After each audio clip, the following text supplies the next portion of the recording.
નમસ્કાર મિત્રો. ગઈકાલે કવિ સાહિત્યના આત્માને વરેલા છે એવા ભાગેશ જહાં સાહેબનો જન્મદિવસ હતો. એ નિમિત્તે મારે થોડીક વાતો કરવી હતી. ભાગેશભાઈ વહીવટ સાથે સંકળાયેલા અને છતાં પણ એમની કવિતામાં જે વેદનાઓ આવે છે, ક્યારેક વહીવટી વેદના પણ આવી જાય છે એક્ટિવિસ્ટો જેવી કવિતામાં. મારે એક વિદ્યાર્થી વિનુભાઈ માછીએ એમના જીવન કવન પર સંશોધન કાર્ય કર્યું છે. એ વાતનો મને આનંદ છે. મેં બહુ ખુશીથી આ વિષય આપેલો. એમની એક કવિતાનું પઠન આજે હું કરવા ધારું છું. 10 મે 1991 રોજ આ કવિતા લખાયેલી છે. એમાં નીચે કવિએ નોંધ મૂકી છે કે વેલાવાલી કે એવું શું છે, એક કુંવારી કન્યા હતી. ગામ લોકો બળજબરીથી ત્યારે પરણાવવા માગતા હતા. એક રાતે તે ચાલી નીકળે છે અને અભાનપણે જ નાયગ્રાના ધોધમાં વહી જાય છે. જલપ્રપાતે એમ કરીને આ કવિતા છે. એનું ભાષાંતર પણ હું પછી આપીશ તમને, એટલે એના માટે અત્યારે તો ક્ષમા ચાહું છું.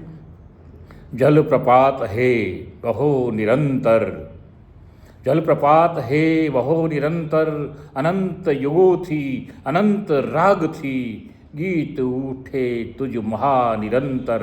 જલપ્રપાત હે વહો નિરંતર. મહાર અરણવોનું મૌન ઓગળે, વાદળ વરાળ આગ ઓગળે, સતત આ ધૈર્ય ભાવનું કેવું વિસ્મિત જંતર. જલપ્રપાત હે વહો નિરંતર. લેલાવાલીની ઈચ્છા અંદર, તુરા કુણા 7 સમંદર, સાવ કુમારી નદીઓનું આ કેવું ખંડિત અંતર.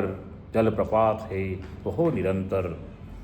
અનરાધાર તું, ધોધમાર તું, સરળ સહજ પણ ધરાધાર તું, તવ ચરણોમાં શોભે કેવું મેઘધનુનું તંત્ર. આ તંત્રમાંથી તંત્ર કવિ કેવો સરસ મજાનો શબ્દ ઉપજાવે છે. જલપ્રપાત હે વહો નિરંતર. તો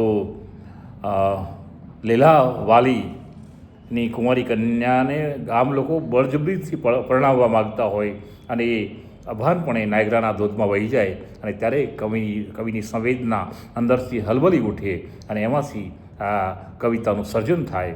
આપ સાહેબને ફરી વખત આજે એક દિવસ પછી પણ જન્મદિવસની શુભકામનાઓ. આપનું તેજ તપતું રહો અને સાહિત્યની અવિરત સેવા કરતા રહો.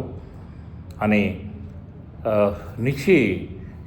નીચેના સ્તરે રહેલો ગામડાનો માણસ એને પણ આપ ઊંચકવાનો, ઉપર ઉઠાવવાનો, ઉપર લાવવાનો પ્રયાસ કરો છો. એના માટે પણ આપ સર્વને